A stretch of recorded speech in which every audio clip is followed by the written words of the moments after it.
Achatou, il est un personnage, vous l'avez peut-être déjà aperçu car justement, il ne passe pas inaperçu. Étienne Nelson est amateur de bolidage, à savoir du tuning, et c'est vraiment très étonnant. Christelle Gilbert l'a rencontré.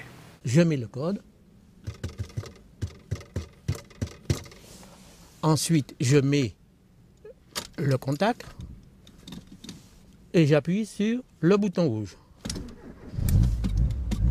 Ah, ça ne laisse pas indifférent. Étienne Nelson a 68 ans. Il y a 26 ans, il achète sa première voiture, une simple Ford Sierra. J'ai abandonné l'horlogerie pour me lancer dans la représentation de commerce. Le problème, c'est que quand vous êtes représentant, vous êtes obligé d'aller plus vite que les autres. Quand vous êtes tout seul dans votre voiture et un client vous dit « je vous attends à telle heure », ça pousse. Alors donc, je me suis rendu compte il va falloir que cette voiture soit performante, beaucoup plus performante. C'est là qu'une drôle d'histoire commence. Elle n'avait rien, elle était tout à fait ordinaire. C'était au début, ça? C'était au début.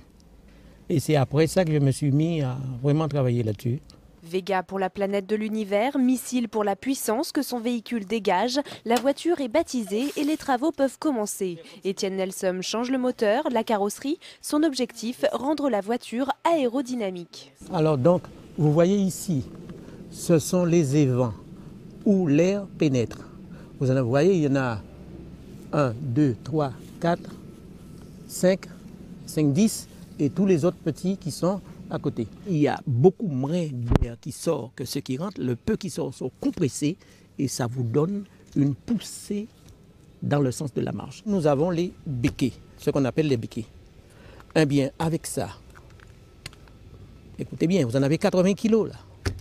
Ça ne paraît pas, hein? Pour se passionner, la Vega Missile est unique. 25 litres au 100, 935 chevaux et à 380, vous n'êtes pas encore à la moitié de l'accélération.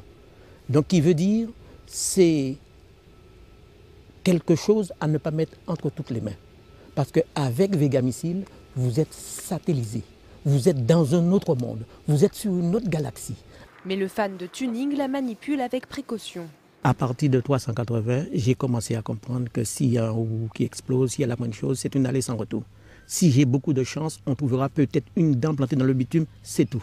Espérons qu'il n'aille pas trop vite. En attendant, le père de la Vega Missile cherche un sponsor. Il est également prêt à exposer son bijou dans des salons. Cette fois, ils sont partis, les fous du volant. Et Monsieur Nelson cherche des sponsors pour sa Vega Missile, car il souhaite tout simplement changer les roues de sa voiture.